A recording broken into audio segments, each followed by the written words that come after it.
Hello, and welcome back to MetaSounds for the Wise. Today we're going to be taking a look at some basics. We're going to see how to create a MetaSound, what's a MetaSound patch, a MetaSound template, a MetaSound preset. We're also going to take a look at what variables are, and we'll take a brief look at inputs. This isn't an exhaustive introduction to MetaSounds. It's just a brief one to make sure that we're on the same page for the following videos. So let's create a new MetaSound by right-clicking, going to Audio, and clicking MetaSound Source. I always name my MetaSounds with the prefix ms underscore, and I follow it by the sound category. So SFX, Muse for music, UI for user interface. When we open the MetaSound, we see three things: the on-play input, the output out mono, and the output unfinished. So by default, a MetaSound is or has a mono output, but we can change that by going to the MetaSound settings by clicking MetaSound in the top left and changing the output format. So here it's stereo, and when it's stereo, we have two outputs, the left and right. We can change it to quad if we want, or in this case, I'll put it back to mono. We can access our source settings by clicking the source button in the top left. And here we can set our sound class, our attenuation settings, our bass submix, which is basically like our bus. We could change the virtualization mode for looping sounds, set our concurrency, which are the equivalent to limitations in Wwise. We'll go through all these things in other videos. We can also change the volume and the pitch, but I prefer to change it on the graph itself rather than in the source settings. I just find it's easier to keep track of it this way. So if we right-click the graph, we see all the available nodes that we can use in the MetaSound. If we want to play a sound, we can search for something called a wave player. In this case, we'll choose a mono one because we have a mono output. And with this node, we can select a wave asset and play it. Now we have this input called onPlay, and basically that means when the MetaSound plays, whatever's connected to the input will trigger. So in this case, we want to trigger our wave player to play, so we connect onPlay to the play of the wave player, and we'll connect our audio out, so our mono out, to our mono output. We'll take a look at what unfinished is in a minute. To input audio into Unreal, you can just drag it into your project. We can select a wave asset directly on the wave player, but we could also find it in our content drawer and select it there. And then we can click the little arrow next to the wave asset, and it will automatically assign it. So now when we play our MetaSound, we hear our sound, but we also notice that it keeps playing. Notice how the time elapsed in the top of the graph keeps increasing. And that's because we don't have anything connected to this unfinished output. Unfinished is an output that is found in the interface section, and you need to use it for one-shots in order to tell the MetaSound to stop playing. So if I connect my unfinished output from my wave player to the unfinished of the graph, once the MetaSound starts playing, it's going to play the wave player. The audio signal from that wave player is going to go to the out mono of the graph. And once the wave player is finished playing, it's going to stop the MetaSound because it will trigger the unfinished output. Notice how the time elapsed went back to 0. Now, if ever I don't want to have the unfinished output, I can delete it by going to the interface section and clicking the trash can. We often won't have the unfinished output if we're using looping sounds, because only the restart virtualization mode will work if we have the unfinished output. So if we, for instance, want our looping sound to play while silent, we need to delete the unfinished output. And in this case, we'll stop or destroy the MetaSound from a blueprint or some code, or the MetaSound will be destroyed once the actor is destroyed. So I'm going to break the link on my out mono by holding Alt and clicking it. And I'm going to create a new node called the mono mixer. A mixer gives us access to the gain input, so we could change the volume of our wave player this way. If I drag out from my gain input, I can promote it to a graph input and I'll get a little widget that I can control the volume with. We can change the range of our input. We can say that instead of going from 0 to 1, it can go from 0 to 3. An important concept to understand is that of variables. If you have larger graphs, you're going to quickly notice that you get this mess of spaghetti wires, and using variables can be a good way to keep things tidy, and they can help us create certain logic or audio systems. So if I break the connection from my wave player to my mixer, again by holding Alt and clicking, I can promote my mono output from my wave player to a variable. So if I drag out and I click promote to variable, I get this out mono variable. A variable is basically something that stores some information. So in this case, the wave player is sending some audio signal, and it's being stored in this variable or set in it.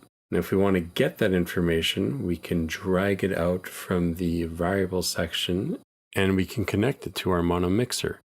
This is the same thing as connecting our out mono from our wave player to the mono mixer. So I'm going to change this sound now to a cricket loop. I'll make the wave player loop by clicking loop. Since I have a loop, I'm going to disconnect on finished. But say I still want to be able to stop the meta sound, say when something in the game happens. Well, I can create what's called an input, which is something that can be triggered from within a blueprint. There's lots of different kinds of inputs. The one that we want is called a trigger input, which we can kind of view as an event in Wwise. So there are two ways to create inputs. We can go to the window on the left where it says inputs and click the plus icon. By default, it's going to be a float type input, but we can change that, and we see that there are a lot of different kinds. But there's an easier way. Since we know that we want to stop our wave player, we can drag from the stop input in our wave player and promote it to a graph input. This way, it gets set to the type that we want. And now that we have that stop input, we can drag it from the left window or copy and paste it from the graph and connect it to our unfinished input. This means that when we trigger the stop input from a blueprint, it's going to stop the wave player and trigger it on finished, so the meta sound will stop.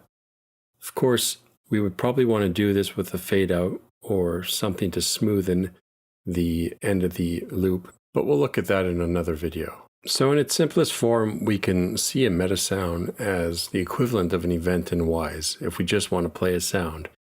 But once we start adding inputs, like a stop input, well, then it becomes a bit more complicated. In Wwise, we would have a play event and a stop event for a loop, but we can have all that same logic in one meta sound.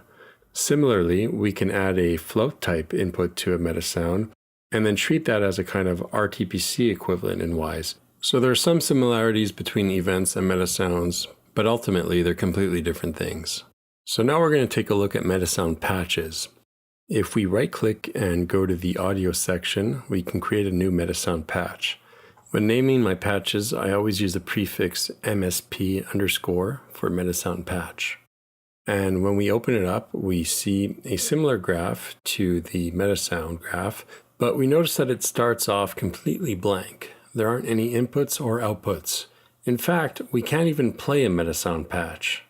Basically, a MetaSound patch is like a custom node. So we can add nodes to the MetaSound patch, and then after creating inputs for them, we can access them on MetaSound graphs. So notice that if I add my MetaSound patch to my MetaSound, it's completely useless. I don't have any inputs or any outputs because I haven't added them to my MetaSound patch yet. So now I'm going to create some inputs from my wave player in my patch.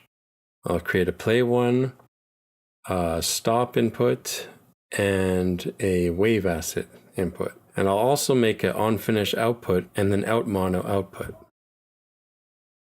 Now when I go back to my MetaSound, I see all those inputs and outputs on my patch, so I can start using it. If I ever want to change the position order of my inputs or outputs, I can go back to my patch and click on an input and change what's called their sort order.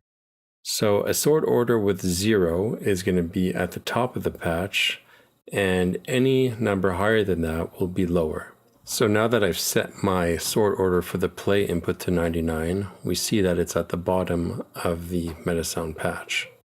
So if I want to use the patch to play an audio file, all I have to do is hook up the play input and the mono output, just like we did with the wave player. So another thing we can do is put a MetaSound inside another MetaSound. To show that, I'll create a new MetaSound and I'll set it up to play some audio. You'll notice that after creating the MetaSound, when I try and put it in my first MetaSound, I get an error. It says assets do not contain access flag reference. To fix this, you can go to your new MetaSound and go to the MetaSound settings and select referenceable under asset flags. Now when we try and drag it in, it works. So I'll just go back to the new MetaSound and create a wave asset input so I can actually use it to play some audio.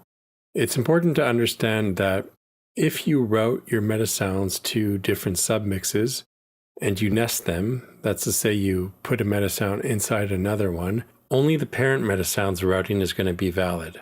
To demonstrate that, I've set the onPlay input to trigger a nested MetaSound. It's going to play a cricket loop, and I'm using a wave player to trigger an explosion. So I've created an input for that called explosion. When the MetaSound plays, we'll hear the cricket loop, and when the explosion triggers, we'll hear the explosion on top of that.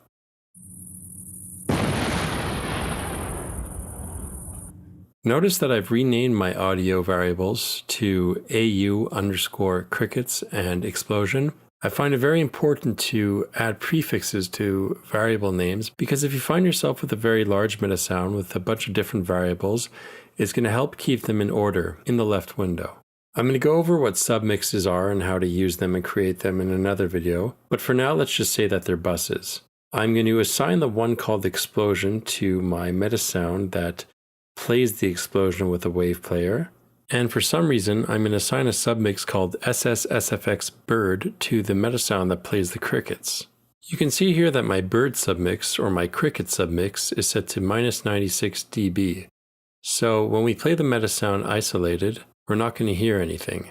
But notice what happens when we play the MetaSound in which the cricket MetaSound is nested. We hear crickets. So the parent MetaSound overrides the routing of the child MetaSound. In this case, we would only not hear the crickets if we were to mute the explosion bus, or submix. At the moment, I consider this a bit of a limitation of MetaSounds. In Wwise, you can override the routing of any container or any WAV file. If you have 3 audio files in a blend container, you can route them to 3 different buses. The last things we're going to look at are MetaSound templates and MetaSound presets. To create a new template, I just have to create a new MetaSound, and I'm going to name it MST for MetaSound template, and then whatever I want, in this case SFX one shot. I'm just going to set this up to play some audio through a wave player. I've copied and pasted some inputs here, and what we're going to do eventually is create a preset out of this template. And our preset is going to have access to all the different inputs and outputs in our template. We can create a bunch of different presets from one template, and then if we add an input, all of those presets are going to have access to it. Or if we remove one, none of them will have access to it. To create our preset, we right-click on the template MetaSound, and we click Create Preset. From there, it's going to ask us to give it a name. For now, we'll just call it MST SFX One Shot Preset. When I open the preset, we see a graph with all the inputs and outputs we created in the template, but they're grayed out. We can't edit them and we can't even move them. However, if we go to the left window under the input section, we can click Override Inherited Default to override the inputs. So the MetaSound template currently plays the explosion sound. If we want to change that WAV file, well, we just click Override Inherited Default and we change it there. And we can do this for any input that we create. I think it's important to create templates for every different category of sound that's important for your game. So let's say your game has spells in it, and some of them are looping spells and others are one-shot spells. I'd create a template for the one-shots and I'd create a template for the loops. Because let's say one day there's a game design change and all the one-shot spells become looping spells. All we would have to do is change our one-shot spell template to now play loops, and it would apply it to all of our one-shot spell presets. Of course, we would have to go to each one of them and change the audio file manually, but it would still save us a lot of time. And there's really countless other kind of situations where this type of flexibility will save your ass.